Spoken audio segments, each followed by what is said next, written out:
Very strange things are happening in the sky, Michael Snyder reports.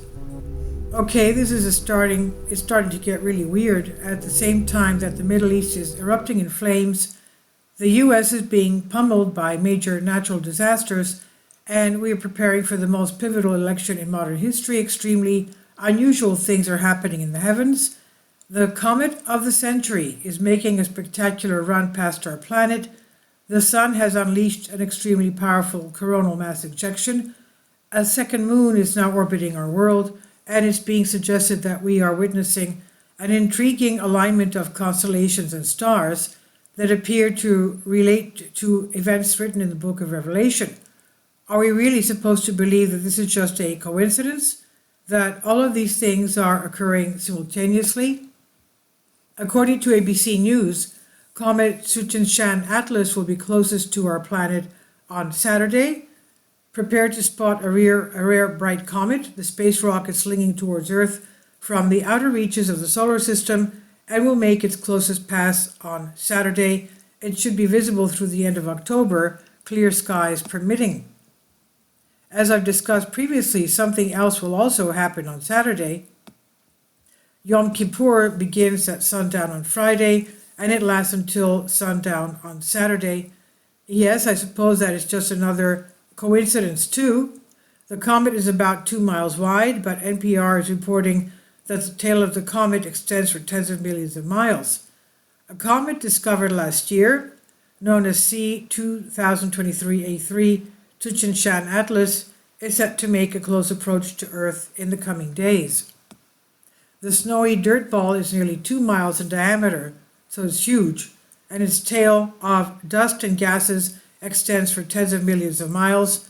Bill Cook, lead of NASA's Meteoroid Environment Office at the Marshall Space Flight Center in Huntsville, Alabama, told NPR. You'll be able to view this comet with the naked eye, but if you have a pair of binoculars, you'll be able to see what's taking place in spectacular detail. The comet will initially appear low on the western horizon in the glow of twilight about 45 minutes after sunset each day starting Saturday, October 12th through the end of the month, Cook said. The comet can be seen without special equipment, but the best view will be through a pair of binoculars. Comets look okay to the unaided eye, but with a pair of binoculars, they'll knock your socks off, Cook said. It'll be really good with a pair of binoculars. So if you get a pair of binoculars, why don't you bring those along and take a look at the comet, he said. Amazing. This comet is making a run past our planet at the same time that something truly unique is happening among the stars. The following comes from an article that was just authored by journalist Troy Anderson. On the day I write this, October 9, 2024, a particular video has caught my attention. It explores an intriguing alignment of constellations and stars, drawing parallels to the descriptions found in the book of Revelation.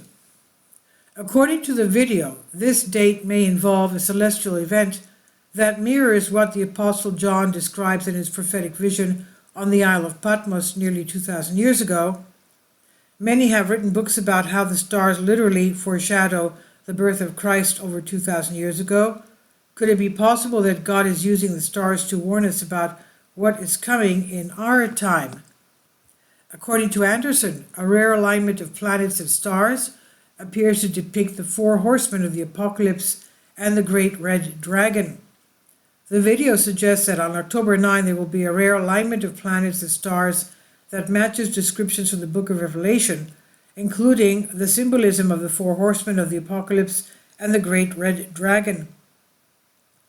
If these interpretations hold any weight, then this date might represent a significant marker in the prophetic timeline. As a journalist and researcher of biblical prophecy, I find it worth exploring whether such signs could indeed be an indication of the times we're living in, especially following the great North American eclipse on April 8, 2024, which I wrote about in an article for Charisma. I'm so glad that he linked what is happening now to the eclipse that happened on April 8th, because I'm entirely convinced that they are very closely related. Meanwhile, the sun continues to behave very erratically. We're being told that a fast-moving coronal mass ejection was unleashed on Tuesday night and that caused NOAA's Space Prediction Center to issue a G4 geomagnetic storm watch. A severe solar storm can make the northern lights visible in the U.S. farther south than usual, while also posing the potential to disrupt modern technology, according to the National Oceanic and Atmospheric Administration, NOAA. A fast-moving coronal mass ejection, CME, a powerful burst of magnetized plasma from the sun's corona, erupted from the sun on Tuesday night, prompting NOAA's Space Prediction Center to issue a rare G4 geomagnetic storm watch, indicating detrimental impacts to critical technology and possible widespread voltage control problems, according to NOAA. The CME is expected to cause a moderate solar storm here on Earth on Thursday and Friday, according to NOAA. On top of everything else, our planet has now acquired a second moon. That's right, for a little while, a temporary mini-moon will be orbiting our planet. Over the past few weeks, you've probably heard somewhere that Earth was going to get a second moon. Well, we can now confirm that Earth now officially has two moons after capturing asteroid 2024 PT5. On Sunday, September 29, our planet captured the tiny asteroid named 2024 PT5, turning it into a temporary mini-moon.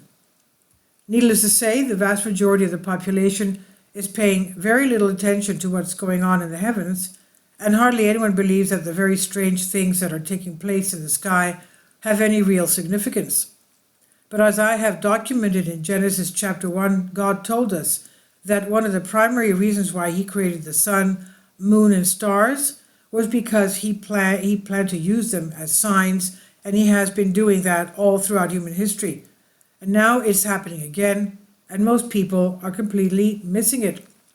This is by Michael Snyder on End of the American Dream. Please leave your comments, and thank you for your support. About the author, Michael Snyder's new book, Why, is available on paperback and for Kindle on Amazon. He's also written 8 other books available on Amazon, including Chaos, End Times, 7-Year Apocalypse, Lost Prophecy of the Future of America, The Beginning of the End, and Living a Life That Really Matters. When you purchase any of Michael's books, you help to support the work that he's doing. You can also get his articles by email as soon as he publishes them by subscribing to his Substack newsletter. Michael has published thousands of articles on the Economic Collapse blog, End of the American Dream, and the Most Important News, and he always freely, happily allows others to republish those articles on their own websites. These are such troubled times and people need hope. John 3:16 tells us about the hope that God has given us through Jesus Christ. For God so loved the world that he gave his only begotten Son, that whosoever believeth in him should not perish but have everlasting life. If you have not already done so, we strongly urge you to invite Jesus Christ to be your Lord and Savior today. Please leave your comments, and thank you for your support. Finally, support my Patreon account. The daily posts are 5 videos daily, and they are totally different from what I have on my YouTube channel. Thank you so much for your support, and that you find all my content so interesting. You'll find the Patreon account details in the description box below.